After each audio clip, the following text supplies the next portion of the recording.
The Embracer Group just can't catch a break these days. What's going on, guys? Welcome to another episode of Smash JT. Knights of the Old Republic 2 is now getting a lawsuit, a class action lawsuit, filed by a gamer who's disgruntled by the canned DLC content that was promised to him when he bought this game. And now other people are going to be joining in to fight against this company that screwed them over. Hit that subscribe, give me a like, and check out SmashJT.com for the full breakdown of this lawsuit situation. It comes to us from a tip from the website The Gamer, and it had all the information regarding this crazy lawsuit and the allegations against the company. Star Wars aficionados find themselves in a tumultuous time, with a class action lawsuit gaining traction against Aspyr Media and Saber Interactive. And for those of you that don't know, if those names sound familiar, the parent company of them is Embracer Group. The very same Embracer Group that just closed Volition's offices and canned a bunch of people that worked at Gearbox. And there's a lot of other companies under their umbrella, looking at you, Limited Run Games, and a plethora of others that are currently very stressed right now on if they're going to be employed in the future, because Embracer Group is screwed. And if you're not familiar with that situation, check out the video link above me here. It will catch you up to speed with how Embracer had a $2 billion deal fall through, and now they're dealing with the fallout of that. These are the companies behind the beloved Star Wars Knights of the Old Republic 2, the Sith Lords, or better known as KOTOR2.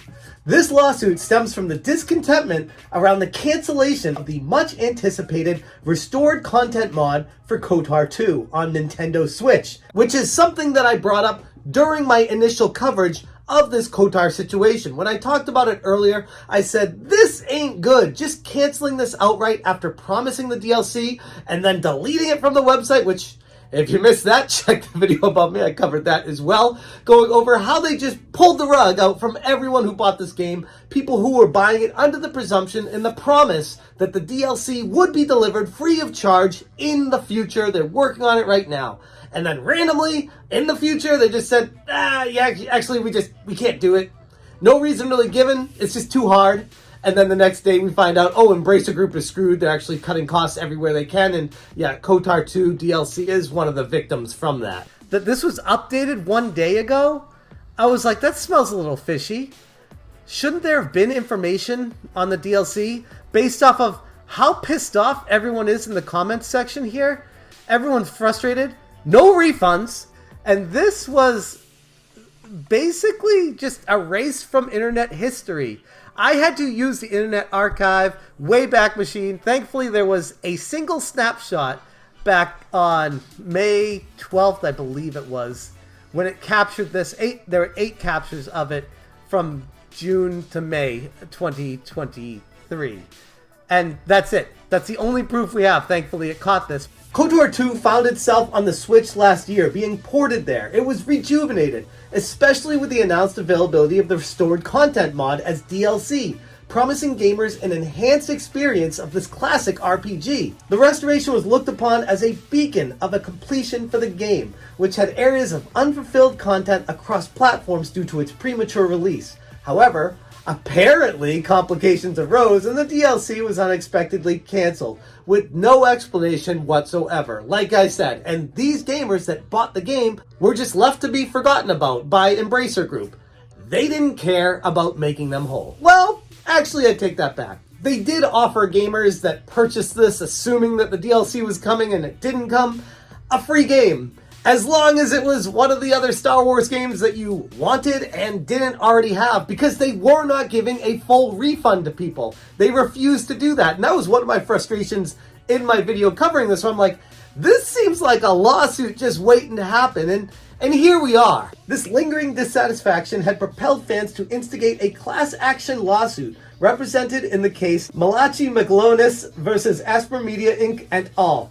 They argue that the commitment to the restored content mod was a substantial influence in their purchasing decision. Some fans claim that they postponed playing the game in anticipation of the added content that was cut.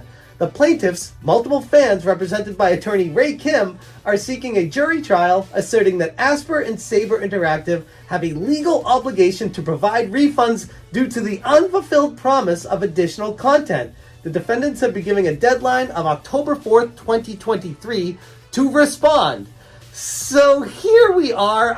Maybe they were just rolling the dice. Maybe they were just screwed to the point where they just couldn't give money back because they're already bleeding money at Bracer Group after their $2 billion deal fell through. They were just like, oh, let's just cut this and give them a free game we already have that no one's buying anyway, and hope it just goes through without anyone noticing.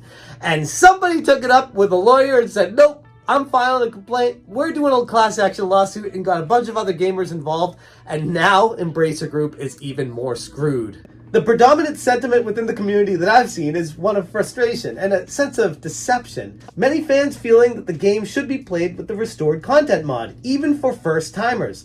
The content wasn't perceived as extraneous, but rather integral elements which were omitted due to time limitations and, let's be honest, budget restrictions. And while the gaming industry is no stranger to cancellations of games or in-game content, this was promised, and as I covered in my previous video talking about it, it was on their website, in their Q&A section, where they told gamers that they were working on it and it was coming. So people were purchasing this game under the premonition that it would be there eventually, believing the promise from Aspyr Media, and it didn't happen. And though it remains to be seen what is going to come from this, I shouldn't say I'm surprised, nor should anybody else be surprised for this being the result of it. And here's the thing. Yes, it's only cut content and DLC from a game, but it points to a much bigger problem with the gaming industry, and it's more about the principle of all of it. Because if gamers just let companies slide and on a whim cancel things after they've promised it without being made whole, then what happens next? It becomes a slippery slope of screwing over the customers, even more so than we've already been over the past decade or so in this industry. So